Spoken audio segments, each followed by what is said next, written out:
Bienvenidos y bienvenidas a su programa Monseñor Romero y la misión del Evangelio. Un programa que lleva dos objetivos: conocer a Monseñor Romero y estudiar la Sagrada Escritura con un juicio crítico desde la teología de la liberación. Cada día tendremos un encuentro con Monseñor Romero y con el Dios de Jesús.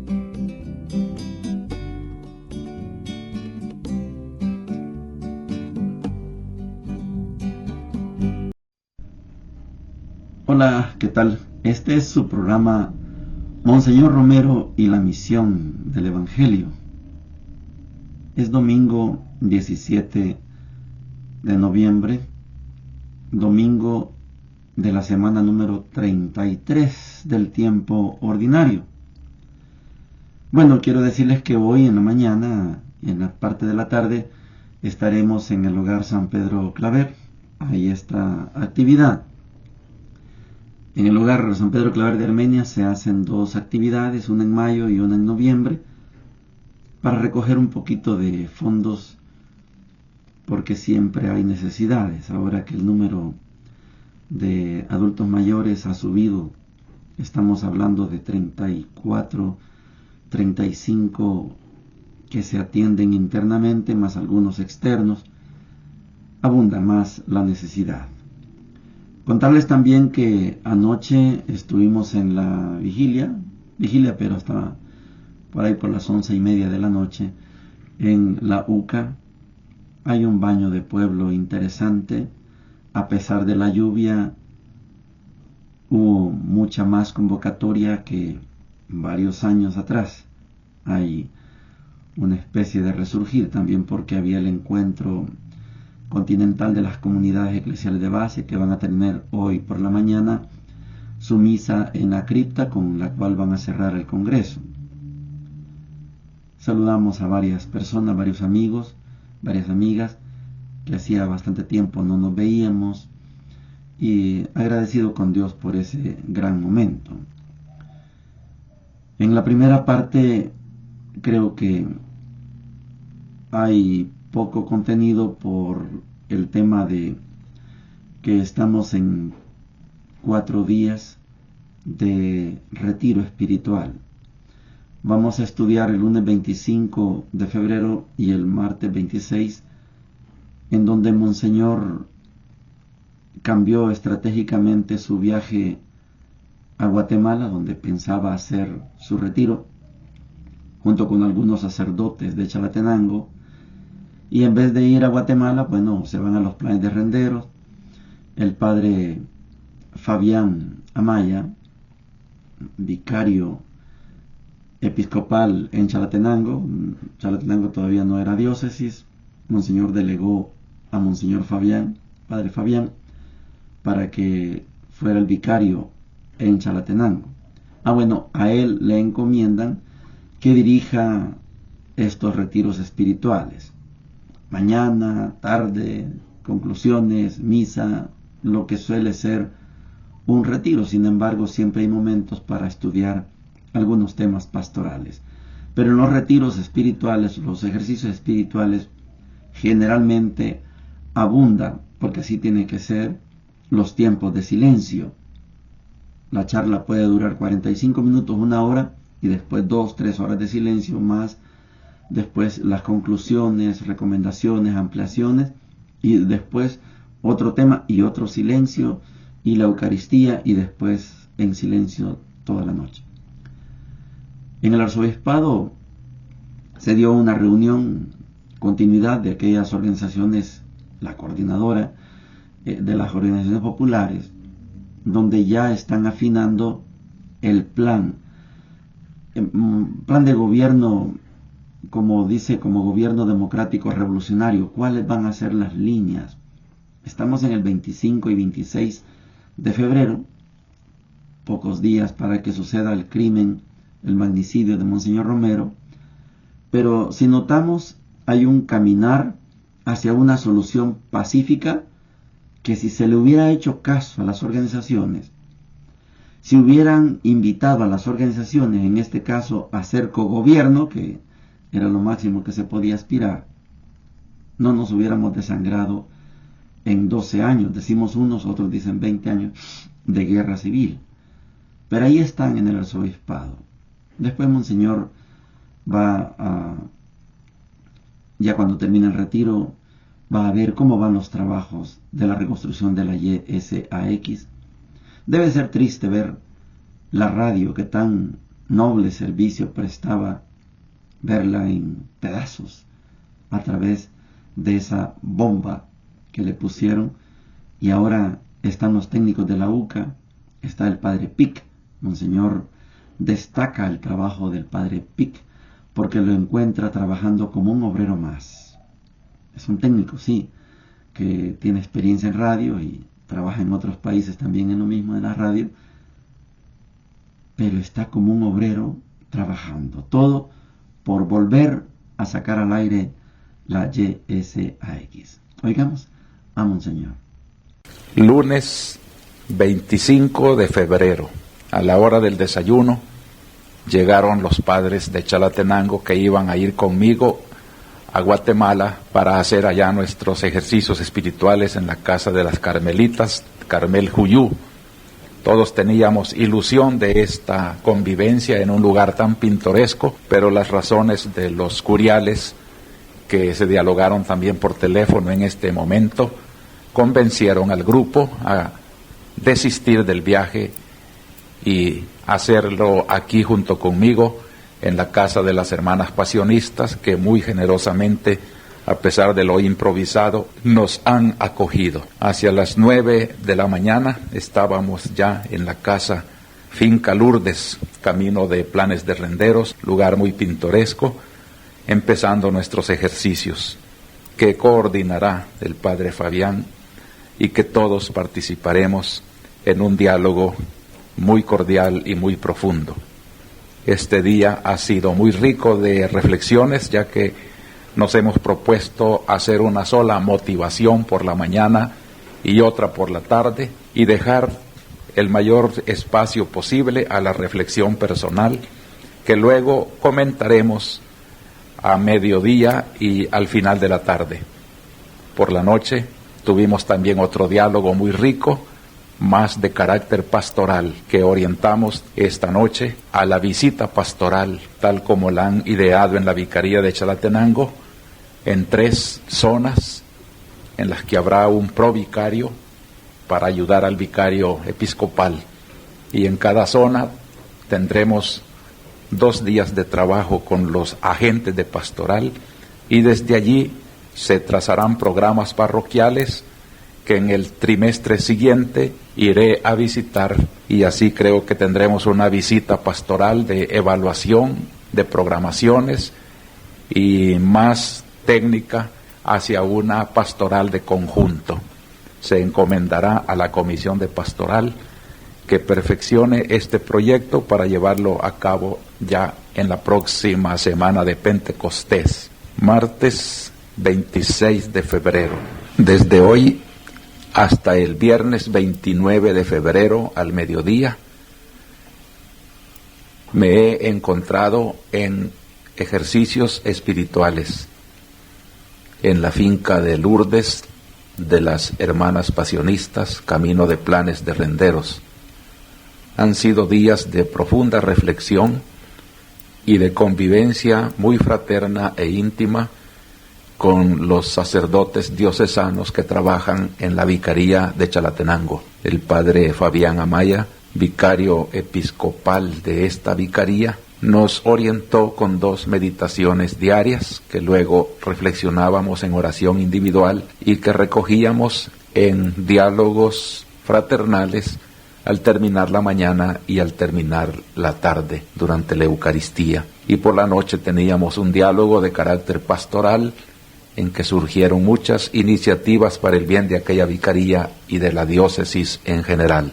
Durante estos días también hubo en la curia arzobispal una reunión privada de las organizaciones políticas populares con otros organismos políticos a fin de analizar la plataforma que las organizaciones prometen como gobierno democrático revolucionario. La Iglesia ha ofrecido sus servicios desde su competencia de humanismo y cristianismo. También durante estos días se ha comenzado a trabajar en la antena de YSAX, la planta transmisora que fue destruida casi totalmente por la bomba que nos ha dejado sin radio católica. El padre Pic, jesuita norteamericano que está trabajando en emisoras de Honduras y Panamá, fue traído y está dirigiendo junto con el padre Pedraz este trabajo. Se han ofrecido también los técnicos de la Universidad Católica y los técnicos de Antel. Con tanta ayuda y de mucho apoyo popular, esperamos que muy pronto nuestra emisora esté ya saliendo al aire. El viernes por la tarde visité, después de salir de ejercicios, los trabajos de la planta transmisora de YSAX y me encontré al padre Pic trabajando como cualquier jornalero en el despeje de las ruinas de la bomba, lo mismo que otros albañiles dirigidos por ingenieros de la UCA, tratando de reconstruir la caseta donde se instalará el transmisor nuevo provisionalmente, porque el lugar definitivo será fuera de la ciudad y ya tenemos el terreno adecuado. Llegamos a la sección de la palabra de Dios. Les decía que este es el domingo 33 y es el último domingo que vamos a estudiar al evangelista Marcos. Hemos tenido todo el año 2024 estudiando los domingos el evangelio de Marcos. 2 semanas más vamos a seguir estudiando de lunes a sábado el evangelio de Lucas. Pero como domingo, hoy es el último día para estudiar a este evangelista Marcos, que ya vamos a entrar en detalle por cómo cierra esta presentación, este domingo 33 del tiempo ordinario, porque el próximo domingo corresponde a la fiesta de Cristo Rey, y aunque es tiempo ordinario todavía, pero ya no vamos a leer el evangelio de Marcos, nos corresponde estudiar a Mateo. ¿Qué manera de ser rey? Esto es lo que vamos a estudiar. En la primera lectura tenemos como cierre de este tiempo, llamémosle así, ordinario por el Evangelio de Marcos, porque el otro domingo es fiesta de Cristo Rey y la semana es de Cristo Rey. Tenemos como primera lectura el libro de Daniel, capítulo 12, versículos del 1 al 3, y dice lo siguiente: En aquel tiempo surgirá Miguel, el gran príncipe que defiende a los hijos de tu pueblo. Será aquel un tiempo de angustia, como no habrá habido hasta entonces otro desde que existen las naciones. En aquel tiempo se salvará tu pueblo. Todos los que se encuentren inscritos en el libro. Muchos de los que duermen en el polvo de la tierra se despertarán, unos para la vida eterna, otros para el oprobio, para el horno eterno. Los doctos brillarán como el fulgor del firmamento, y los que enseñaron a la multitud la justicia como las estrellas por toda la eternidad. Palabra de Dios, te alabamos, Señor. Creo que recuerda usted que hemos hablado de Daniel, y yo me abstengo de decirle profeta Daniel. Recuerda que tenemos una razón para no llamarle profeta Daniel, porque Daniel pertenece a un género distinto del género profético. Aquí hay varios temas que tocar. Recuerda que hay un periodo de la parte final del Antiguo Testamento que se llama silencio profético, que son 400 años. Esos 400 años no hay profeta. Si Daniel fuera profeta, perteneciera al género profético, no existiría el silencio profético, porque Daniel está bien cercano al tiempo de la llegada de Jesús. Estamos hablando del 130 al 210, 220, 225, antes de que llegue Jesús. Si Daniel es profeta, se rompe lo que se llama el silencio profético.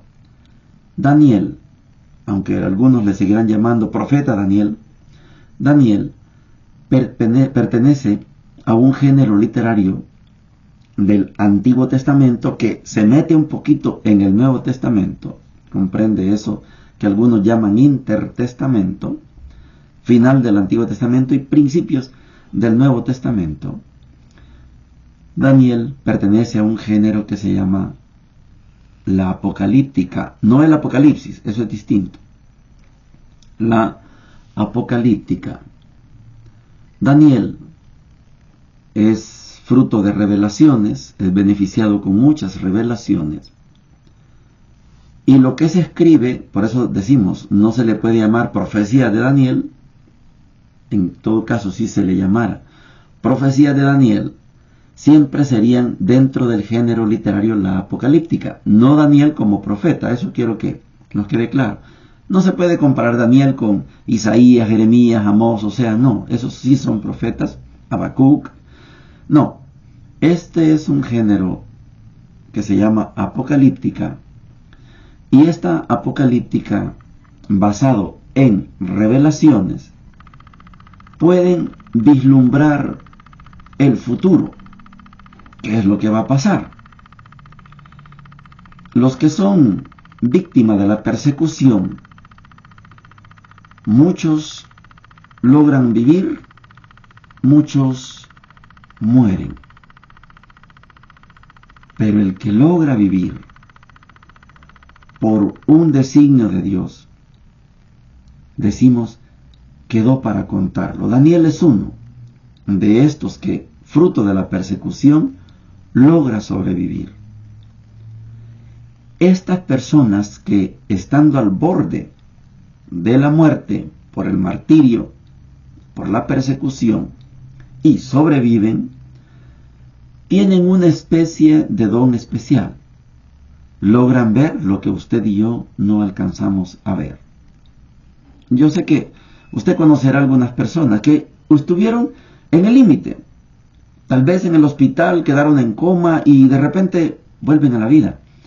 Estas personas tienen algo especial que los hace ver cosas que usted y yo no alcanzamos a ver. Este es el caso de Daniel. Daniel se atreve, basado en esa experiencia de haber sido llevado al martirio, pero sobrevivió. Él tiene esta revelación especial, más o menos como lo que hemos estudiado de Pablo. Tiene una revelación privada. Y por eso Daniel, alcanza a ver en el futuro que va a suceder que todos los que están muertos van a volver a la vida. Unos para la gloria eterna, otros para el horno eterno. Esta visión, que se llama apocalíptica, tiene esta particularidad. Pueden ver lo que usted y yo no alcanzamos a ver. Por eso Daniel, aunque habla aquí de un ser misterioso, Miguel, puede ser un gobernante, puede ser el arcángel San Miguel, que se representa siempre con una espada acabando con el demonio. Hay esos relatos de que Miguel cuidaba el trono de Dios, y cuando Luzbel ocupa el trono de Dios por un momento, mientras Dios da una gira por la tierra, Luzbel no quiere deshacerse, no quiere dejar el trono. Le gustó el poder de Dios. Y aparece Miguel desenvainando la espada. Y el diablo, Lucifer, Luzbel, ese pretencioso del trono de Dios, cae a lo más bajo del infierno. Puede ser un relato mitológico, pero aquí se habla de un Miguel. Puede ser un gobernante, puede ser el arcángel, pero para usted y yo podemos decir que ese Miguel también puede ser Jesús. Y después de Jesús, unos recobrarán la vida para irse a la vida eterna, otros recobrarán la vida para irse al pozo eterno, al horno eterno. Esa es la apocalíptica. La segunda lectura, tomada de Hebreos capítulo 10, versículos del 11 al 14 y el versículo 18, y dice lo siguiente: ciertamente todo sacerdote está en pie día tras día, oficiando y ofreciendo reiteradamente los mismos sacrificios que nunca pueden borrar los pecados.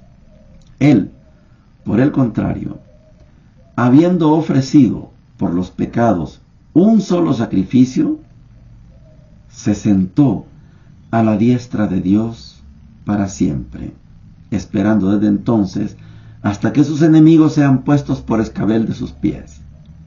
En efecto, mediante una sola oblación, ha llevado a la perfección para siempre a los santificados.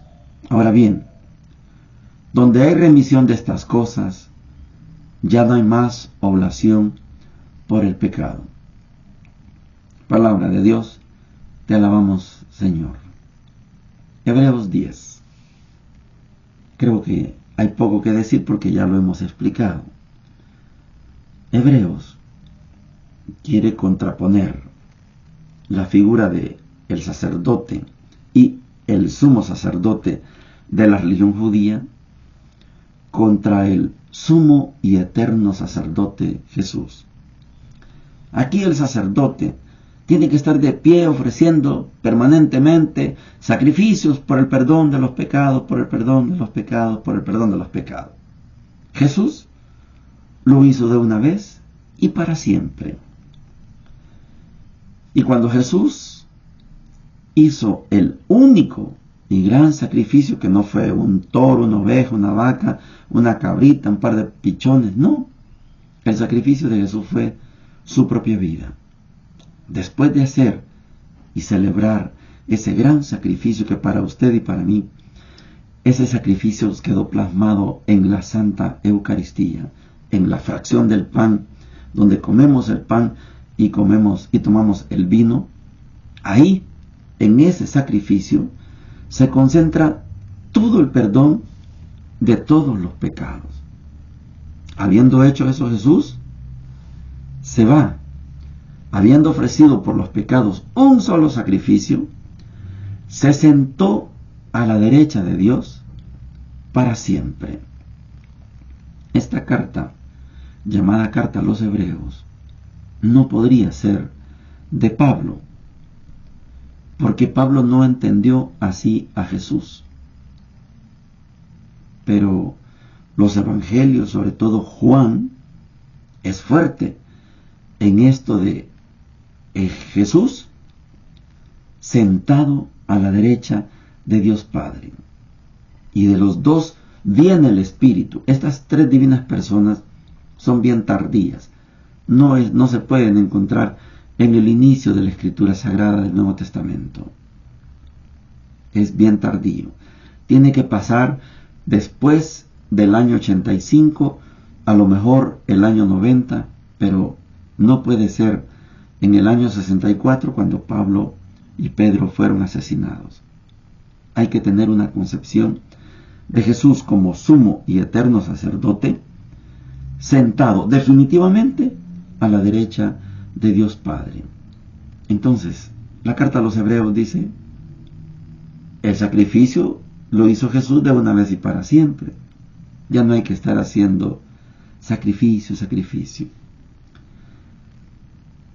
Tengo presente en la memoria el rostro y las palabras de Franz Hinkelhammer, ya fallecido, un hombre alemán, grande en estatura y grande en conocimiento, cuando nos habló en el Day del tema sacrificio.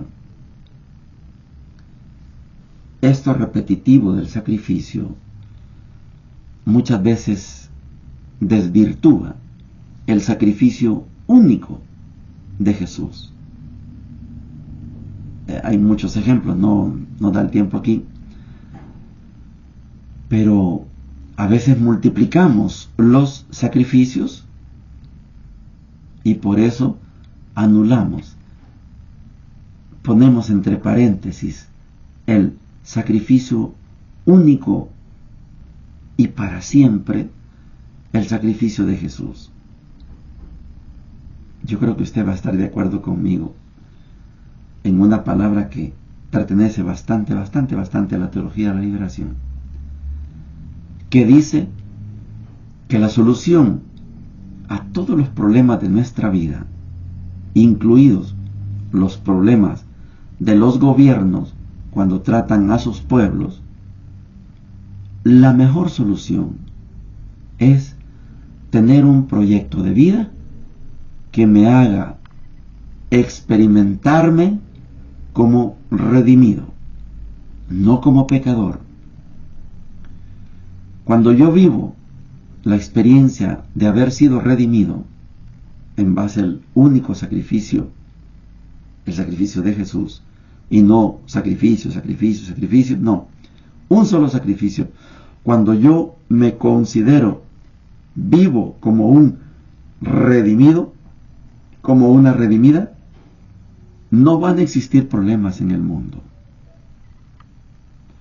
Porque mi acción de gracias por ese gran sacrificio de Jesús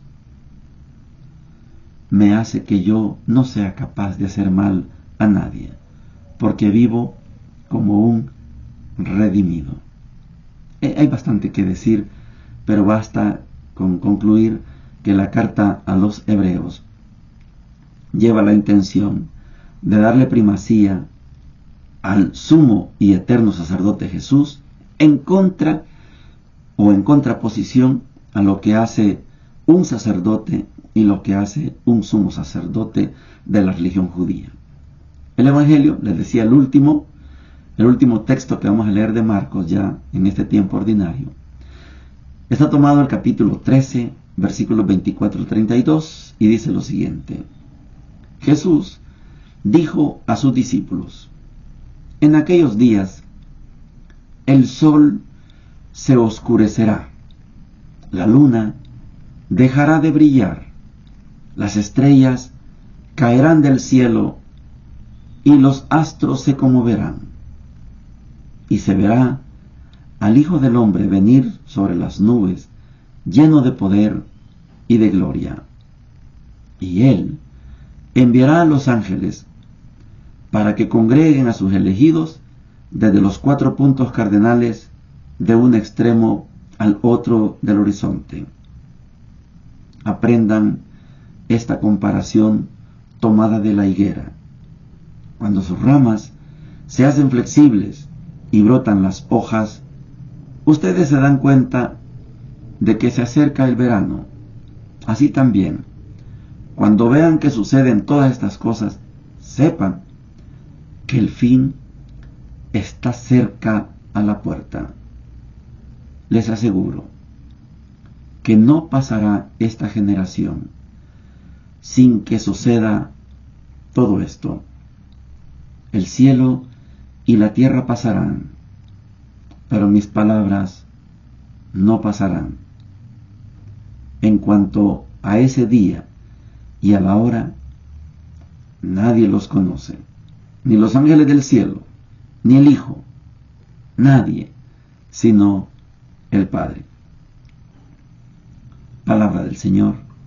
Gloria y honor a ti, Señor Jesús. podría terminar el programa ahorita, en este momento, porque no es fácil explicar esto que escribió Marcos. Cuando no se tiene la naturaleza, la intencionalidad del evangelista, nos podemos perder. Yo he dicho, y lo sigo diciendo y lo seguiré diciendo, este programa no es fundamentalista. Si fuera fundamentalista, entonces debería creer en que vendrán los ángeles y sí, pero vamos a tomarnos los minutos que nos quedan en dos elementos. Primero, en ver la naturaleza, la intencionalidad del Evangelio de Marcos. Y segundo, vamos a ver qué es lo que influyó para que Marcos escribiera lo que escribió. Vamos a lo primero. Marcos es un evangelio escrito para los paganos en general, para que comprendan que Jesús es el Hijo de Dios. Esta es la finalidad principal de Marcos. Por eso es fácil ver que aparece Jesús ya grande. Aquí no hay tal de que nació de María, que José. Aquí no existe eso. En Marcos no existe. No le interesa a Marcos. Marcos, escrito para paganos, quiere convencernos, al leer el Evangelio, quiere convencernos de que Jesús es el Hijo de Dios. Recién entrado al desierto, Juan lo bautiza, se abre el cielo, se escucha la voz, este es mi Hijo, lo dijo el Padre. Finalmente, cuando ya está en la transfiguración, de nuevo habla el Padre. El Padre vuelve a decir, este es mi Hijo. Y el Padre ya no vuelve a hablar. Pero un humano, el centurión, lo reconoce y dice verdaderamente, este era el Hijo de Dios. Ya está muerto Jesús, pero un humano lo reconoció. Este es el objetivo del Evangelio de Marcos. ¿Qué es lo que influye para que Marcos haya escrito lo que escribió? Recuerda, ¿sí? La apocalíptica. Marcos incrusta elementos de esa apocalíptica. La apocalíptica me hace ver lo que otros no pueden ver. Y este género literario, la apocalíptica, se metió en Marcos. Así será al final de los tiempos. También influía en Lucas, también en Mateo. En Juan, aquí no hay tanto apocalíptica. Juan tiene un género distinto. Marcos habla así porque hay una influencia de la apocalíptica. El día está cerca. Aquel Miguel del que habló Daniel es Jesús, y él ya termina todo su trabajo. Ahora llega el día del Hijo del Hombre, y va a ser así, y va a ser así. Esos dos elementos nos van a ayudar a comprender todo el texto que hemos leído hoy. Les aseguro que no pasará esta generación sin que suceda todo esto. El cielo y la tierra pasarán, pero mis palabras no pasarán. El día va a ser así. Esta es una descripción de una influencia de la apocalíptica que comienza en el Antiguo Testamento y se metió en buena parte del Nuevo Testamento. Los que puedan acompañarnos los vemos allá en el Hogar San Pedro Claver. Bendiciones para todos y para todas. Hemos presentado Monseñor Romero y la misión del Evangelio. Hasta la próxima.